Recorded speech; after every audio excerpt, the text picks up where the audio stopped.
જામજોધપુર અને દ્રોલમાં ભાજપને સ્પષ્ટ બહુમતી સાથે શાસન. નગરપાલિકામાં કોણ બનશે પ્રમુખ ટૂંક સમયમાં નિર્ણય થશે.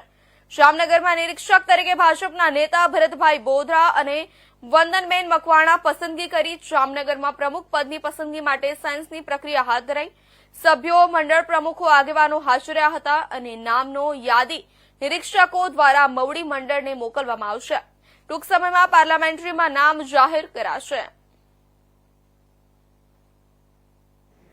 ગુજરાત પ્રદેશ ભારતીય જનતા પાર્ટી દ્વારા જામનગર જિલ્લામાં ચૂંટણી હતી એવી 3 નગરપાલિકાઓ, એ 3 નગરપાલિકાના ચૂંટાયેલા જનપ્રતિનિધિઓમાંથી પ્રમુખ, ઉપપ્રમુખ, કારોબારી ચેરમેન, શાસક પક્ષના નેતા, દંડક અને કારોબારી સમિતિ એમ વિવિધ સમિતિઓ અને વિવિધ પદો ઉપર વરણી કરવા માટેનો જ્યારે આગામી દિવસોમાં જાહેરનામું બહાર પડવાનું હોય એના અનુસંધાને ભારતીય જનતા પાર્ટી તરફથી હું ડૉક્ટર ભરત બોગરા અને અમારા ભાજપના સિનિયર આગેવાન અને પૂર્વ ધારાસભ્ય વંદનાબેન બંને સાથે મળીને સેન્સ પ્રક્રિયાની કામગીરી માટે બધા આવ્યા છીએ.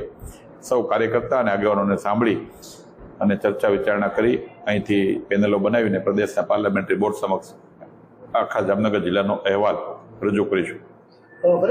કે પ્રમુખ પદ માટે જે તે પ્રકારનું રોસ્ટર હોય છે એ રોસ્ટર પ્રમાણે એની મર્યાદામાં રહીને નામો મૂકતા હોય છે અને એના પ્રમાણે નામો પાર્લામેન્ટરી બોર્ડ મંજૂરી આપતી હોય છે અને એના આધારે નિર્ણય થતો હોય છે.